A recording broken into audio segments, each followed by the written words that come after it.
Hello दोस्तों, bite study video channel में आप सभी का स्वागत है। आज ये वीडियो बहुत अच्छा होने वाला है, तो आप वीडियो पर बने रहें। वीडियो को स्किप नहीं करना है, वीडियो को पूरा देखना है।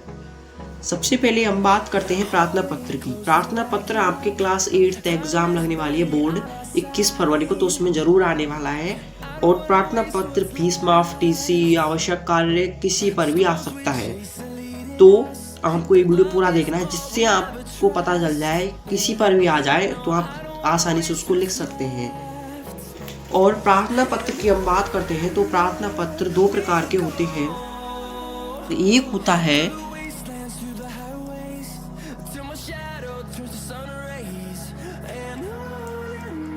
औपचारिक प्रार्थना पत्र और दूसरा होता है अनौपचारिक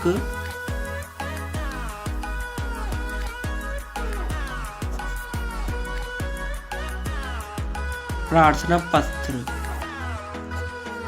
औपचारिक प्रार्थना पत्र जैसे कि हम ज्यादातर हमारी हिंदी भाषा में बोलते हैं प्रार्थना पत्र, और अनौपचारिक प्रार्थना पत्र को हम बोलते हैं पत्र। तो आपको ये आ सकते हैं, अथवा में भी आ सकते हैं आपको। तो करीब से करीब ये दोनों 4 नंबर के आते हैं। इनमें से आपको एक लिखना पड़ेगा, औपचारिक प्रार्थना पत्र और अनौपचारिक प्रार्थना पत्र। ये 4 नंबर या 5 नंबर का आता है। तो चलो हम वीडियो को स्टार्ट करते हैं। तो सबसे पहले मैं आपको फॉर्मेट लिख देता हूं कि आपको किस प्रकार लिखना है, किस प्रकार नहीं लिखना है। मैं आपको पूरा समझाते हुए चलूंगा। सबसे पहले हम यहाँ पे लिखते हैं, हम सबसे पहले बात करते हैं औपचारिक प्रार्थना पत्र की। तो यहाँ पे मैं लिखता हूँ सेवा में। यहाँ पे मैंने क्या लिख दिया, सेवा में। फिर यहाँ पे लिखते हैं हम श्रीमान।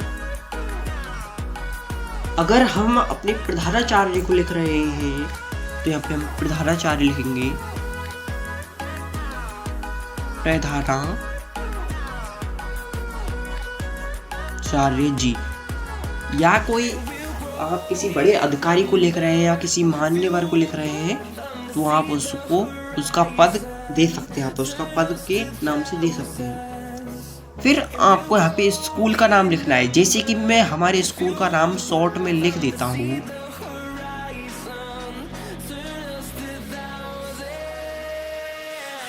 माध्यमिक विद्यालय।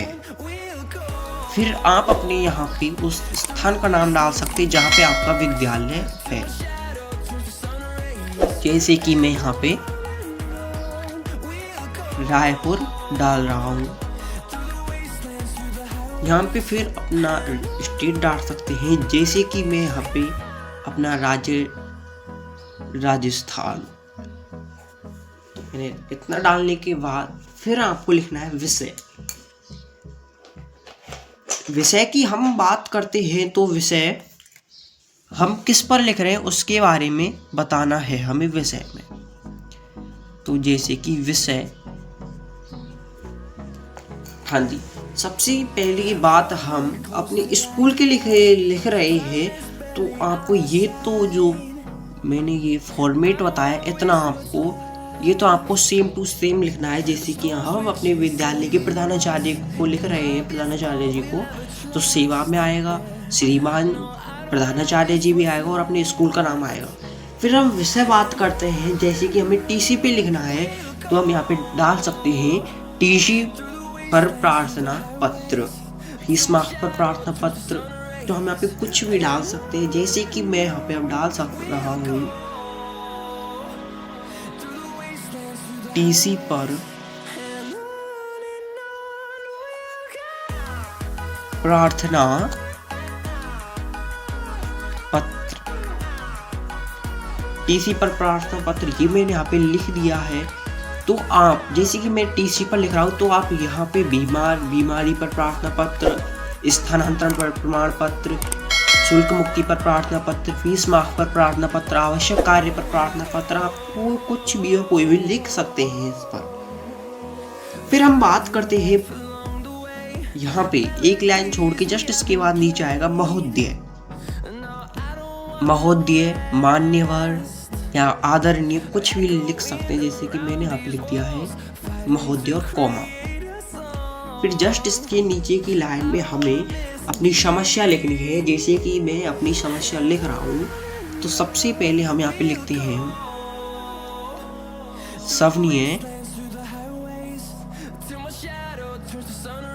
नम्र,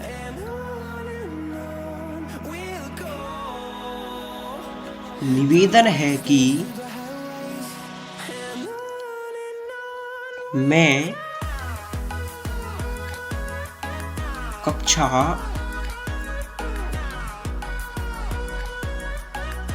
8 का छात्र हूँ। हाँ जी दोस्तों, यहाँ तक तो बिल्कुल सेम टू सेम चलेगा। यहाँ तक बस यहाँ पे इसका बदलाव होगा। आप कोई सा भी और प्रार्थना पत्र लिख रहे हैं, एक तो यहाँ पे बदलाव होगा, एक तो इस जगह पे बदलाव होगा। यहाँ पे आप जिस पर लिख रहे हैं उसका नाम आएगा। जैसे कि फिलहाल मैंने यहाँ पे टीसी पर लिखा हुआ है, तो आप जिस पर लिख रहे हैं उस पर यहाँ पे आएगा। मेरे पिताजी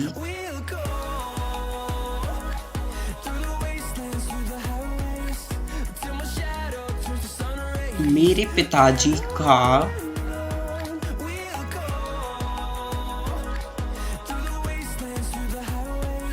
स्थानांतरण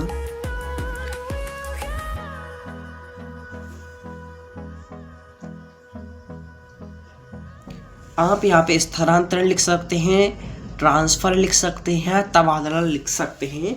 तो मैंने यहाँ पे स्थानांतरण यहाँ पे लिख दिया है रायपुर से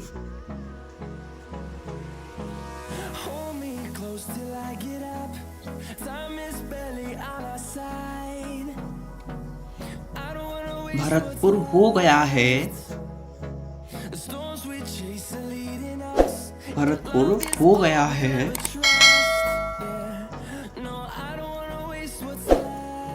तो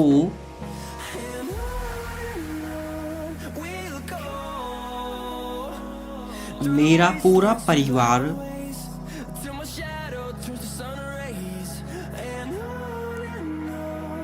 उनके साथ जा रहा है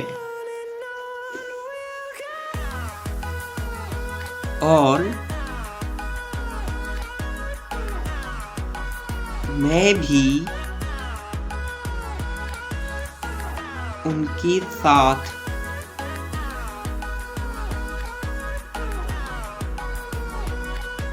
जा रहा हूँ।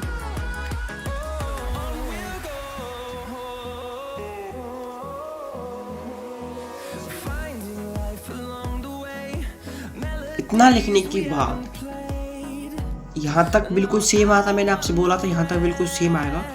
जैसे कि आप बीमारी पर लिख रहे हैं, तो आप इस लाइन को छोड़कर, जैसे मेरे पिताजी का स्थानांतरण रायपुर से भरतपुर हो गया है, इतना आपको लिखना नहीं है। बीमारी के लिए आपको लिखना है, तो आप लिख सकते हैं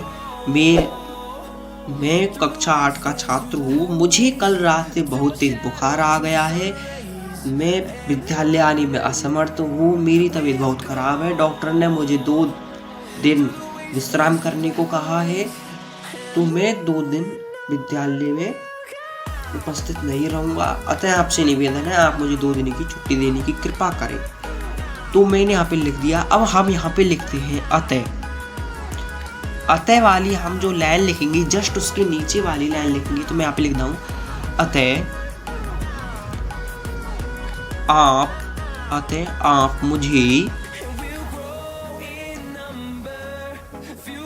अतः आप मुझे टीसी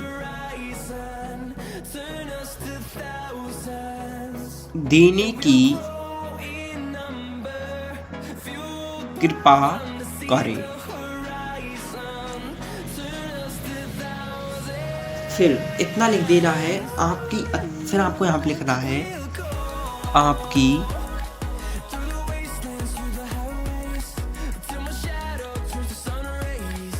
अति कृपा होगी।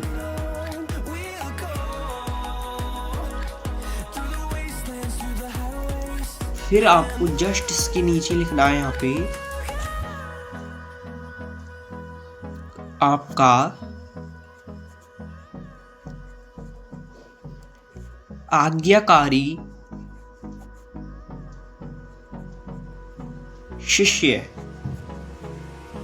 यहाँ पे आप अपने नाम डालेंगे, जैसे कि मैंने यहाँ पे लिख दिया है मोहन, फिर कक्षा 8, फिर यहाँ पे डलती है दिनांक में यहाँ पे कुछ भी डाल सकता हूँ। जी आप जिस तारीख को लिख रहे हैं मैं उस तारीख को आपको यहाँ पे डाल देना है। एक बार फिर समझा देता हूँ मैं इसको। यहाँ तक आपको सेम लिखना है और आपको इतना होने के बाद ये भी आपको सेम आएगा, ये भी आपको सेम आएगा, आपका आज्ञाकारी शिष्य ये भी आएगा, और यहाँ पे आपका नाम, कक्षा और दिनांक ये भी सेम आएगा। लेकिन बदलेगा क्या इसमें, एक तो सिर्फ यहाँ पे विषय बदलेगा और एक यहाँ से लेके और यहाँ तक बदलेगा। फिर ये आपकी समस्या है, जिस समस्या पर आप लिख रहे हैं उसका निवारण आप आसानी से लिख सकते हैं। बस आपको कुछ नहीं करना है, आपको एक बार बनाना और सीखना है, आपको प्रैक्टिस करनी है, जिससे कि आपको आवश्यक कार्य पर लिखना है। तो आप क्या लिखोगे यहाँ पे, सामान्य नम्र निवेदन है, मैं कक्षा 8 का छात्र हूँ, मेरे घर पर एक आवश्यक कार्य आ गया है, तो मैं विद्यालय आने में असमर्थ हूँ, अतः आपसे निवेदन है आप मुझे एक दिन की छुट्टी देने की कृपा करें, आपकी अति कृपा होगी, आपके आज्ञाकारी शिष्य मोहन। सिंपल बात है, इतना लिखना है। इसमें आपके 4 नंबर पक्के हैं। अगर आपको हमारी वीडियो अच्छी लग रही है तो आप हमारे चैनल को सब्सक्राइब करें, जिससे आपको और ऐसी वीडियो आती रहेगी। इसे हम कौन सा प्रार्थना पत्र कहते हैं, औपचारिक प्रार्थना पत्र। औपचारिक प्रार्थना पत्र हो गए। अनौपचारिक प्रार्थना पत्र का भी फॉर्मेट चाहिए तो आप हमारे चैनल को सब्सक्राइब करें, लाइक कर लें, तो जल्द से ही आपको अनौपचारिक प्रार्थना पत्र की भी वीडियो आ जाएगी, वो भी 21 तारीख से पहले।